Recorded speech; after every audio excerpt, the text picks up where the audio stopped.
नमस्कार, मैं फिर एक बार again I am in front of you with my subject SST, in which we are here to discuss about chapter 2 class 6 SST, the globe, latitude and longitude. After getting full explanation over Earth and solar system, we started our chapter number 2, the globe, in which in my last session we discussed about the definition of globe. We discussed about the types of globe, in which we discussed about the large globe, very big globe, a small globe or pocket globe, or the third one which is easily common in our daily life, that should be classified as globes like band. And after discussion about the angle of inclination of axis on which the earth is moving or rotating, or it's completing one cycle for the completion of rotation of sun, I told you in my yesterday session that in my next session we will start our lesson or class from grid lines.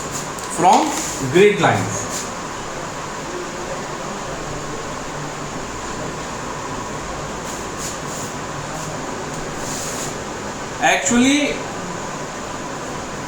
we have to understand these things very well or in clear manner, that there are several lines are drawn on the globe, or in another word we can say that on the imaginary basis the globes is like divided into, or the globes are divided with the help of various lines.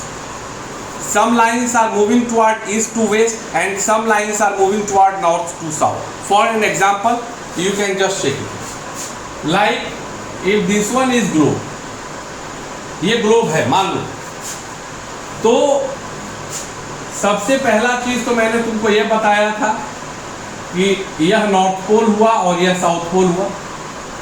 बोलोगे कि yes sir, आपने बताया था north pole and south pole के बारे में. अब एक रेखा होती है. अब ये क्या है, नक्शा पे देखिए, नॉर्थ है साउथ है, इसका मतलब क्या हो गया, ये ईस्ट हो गया और वेस्ट हो गया. तो अब जो है एंगल्स जो होता है, रेखाएं जो होती हैं, ग्रिड लाइन,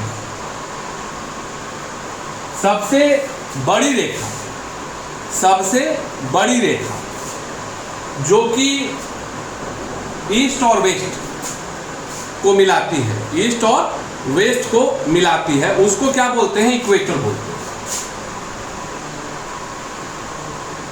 अब इक्वेटर को समझने के पहले, before the understanding of equator, first of all we have to know that such kinds of lines, इस चीज को समझो.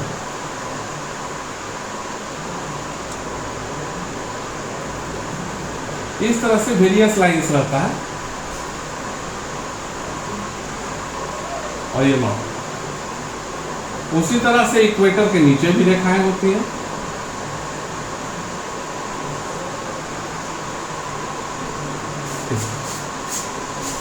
तो भाई आखिर ईस्ट और वेस्ट की तरफ से तो हो गया, तो क्या नॉर्थ और साउथ के भी तरफ से होता है? तो बिल्कुल होता है. इस चीज को भी हम लोगों को समझना है कि नॉर्थ और साउथ से भी हो.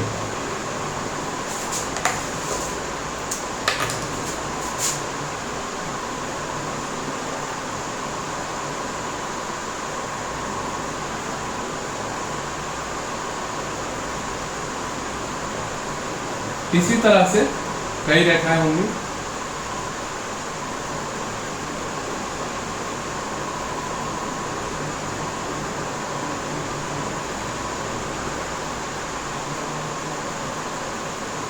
रेखाएं होती. मैं रेखाओं का कॉम्बिनेशन दिखा, तो वैसी रेखाएं जो ईस्ट और वेस्ट के तरफ आती जाती हैं, ईस्ट और वेस्ट की तरफ आती जाती हैं, उसको क्या बोलते हैं? लैटिट्यूड बोलते हैं। क्या बोलते हैं? इस रेखा को लैटिट्यूड बोलते हैं। इस रेखा को क्या कहा जाता है? लैटिट्यूड। वैसी रेखाएं जो ग्लोब पे ईस्ट और वेस्ट को जोड़ती हैं, that lines are known as latitude. और जो नॉर्थ और साउथ को जोड़ती हैं, जो नॉर्थ और साउथ को जोड़ती हैं, उसको क्या बोलते हैं? लॉन्गिट्यूड। उसको क्या बोलते हैं? लॉन्गिट्यूड। और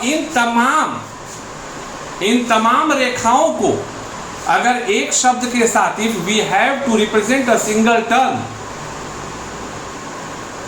which is going to be represent as well as longitude and as well as longitude, latitude and longitude, that lines are known as grid lines. That lines are known as grid lines. Latitude और longitude को मिलाकर अगर एक शब्द दिया जाए तो उसको हम लोग क्या बोलेंगे? ग्रिड लाइंस बोलेंगे।